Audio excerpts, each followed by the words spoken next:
Nous sommes en 2040. Dans les livres d'histoire consacrés au Moyen-Orient, on peut lire ceci. Après des années d'oubli de la clause palestinienne, les attaques terroristes du Hamas le 7 octobre 2023 et les prises d'otages conduisent à un déchaînement de violence d'Israël contre la bande de Gaza. Benyamin Netanyahou utilise cette guerre pour se maintenir au pouvoir. Avec ses alliés d'extrême droite, il bombarde Gaza nuit et jour, empêche l'aide humanitaire d'entrer et utilise la faim comme arme de guerre. Dès janvier 2024, la Cour internationale de justice alerte sur le risque de génocide. Dès mars 2024, le haut représentant de l'Union européenne, Joseph Borrell, évoque un cimetière à ciel ouvert. Médecins, journalistes et internautes documentent la situation toujours plus apocalyptique sur place. L'ONU parle de siège médiéval et de guerre contre les enfants. En 4 mois, plus d'enfants ont été tués à Gaza qu'en 4 ans dans l'ensemble des conflits dans le monde. Une terre devenue inhabitable, stérile, où la pluie des bombes et la famine conduisent à une mort certaine. Tandis que les pays du Sud exigent un cessez-le-feu et rompent leurs relations avec Israël, les États-Unis et l'Union européenne continuent à soutenir Netanyahou et à lui fournir des armes. Notre responsabilité est immense. Monsieur le Premier ministre, il est déjà trop tard. Mais vous pouvez encore écrire l'histoire. La France, 5e puissance mondiale, ne peut rester spectatrice et complice du pire carnage du XXIe siècle. Le temps n'est plus au ministère de la parole, mais à l'action et aux sanctions. Mes questions sont donc simples. Ce soir à Bruxelles, allez-vous demander à nos partenaires européens de suspendre l'accord d'association avec Israël? Allez-vous stopper les exportations d'armes vers Israël comme l'a fait le Canada? Allez-vous interdire le commerce avec les colonies? Allez-vous rappeler notre ambassadeur? Allez-vous reconnaître l'État palestinien comme l'a voté le Parlement? Pour vous répondre, la parole est à Monsieur le Premier ministre. Vous avez la parole. Merci Monsieur le Président, Mesdames et Messieurs les sénatrices et sénateurs. Monsieur le Président Gontard, je vous remercierai sur un point de votre question, puisque je le dis ici, il n'est pas commun dans les interventions que j'ai pu entendre de responsables politiques, notamment de la NUPES à l'Assemblée nationale, c'est d'avoir rappelé que l'origine de ce drame qui se joue, c'est bien l'attaque terroriste du Hamas contre des civils israéliens. Je rappelle que 42 de nos concitoyens ont été tués.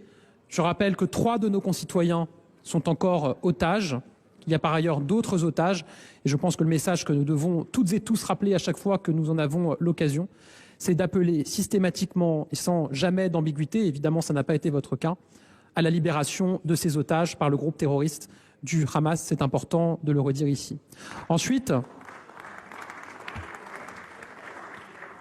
ce qui se joue aujourd'hui dans la bande de Gaza, c'est évidemment un drame humanitaire.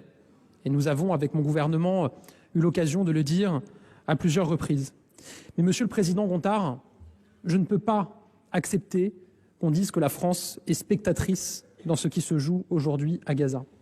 Je veux rappeler que l'un des premiers pays occidentaux à avoir appelé à un cessez-le-feu durable et immédiat face au désastre, c'est la France, par la voix du président de la République. Il avait même été critiqué par certains à l'époque. Je veux rappeler que l'un des premiers à s'être rendu sur place en mobilisant la communauté internationale et en proposant une ambitieuse initiative pour la paix et la sécurité dans la région, c'est la France par la voix du président de la République. Je rappelle que le premier pays à avoir largué directement une aide humanitaire sur la bande de Gaza avec nos partenaires jordaniens, c'est la France sur décision du président de la République. Je rappelle que c'est la France qui a envoyé le Dixmude au large des côtes pour soigner des patients palestiniens, que c'est toujours la France qui a accepté d'évacuer vers notre pays les enfants palestiniens qui avaient besoin d'opérations plus lourdes pour qu'ils soient soignés ici.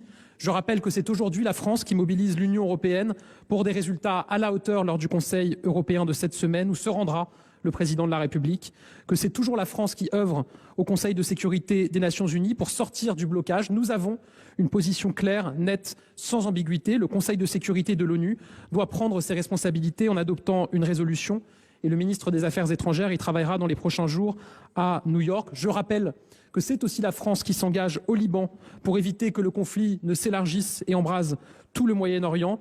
Et le Liban lui-même salue notre implication. Alors, Monsieur le Président Gontard, je le dis, la situation est grave, elle est même catastrophique à Gaza. Nous continuons à demander et à travailler à un cessez-le-feu durable et immédiat, ainsi qu'à l'ouverture de tous les accès humanitaires.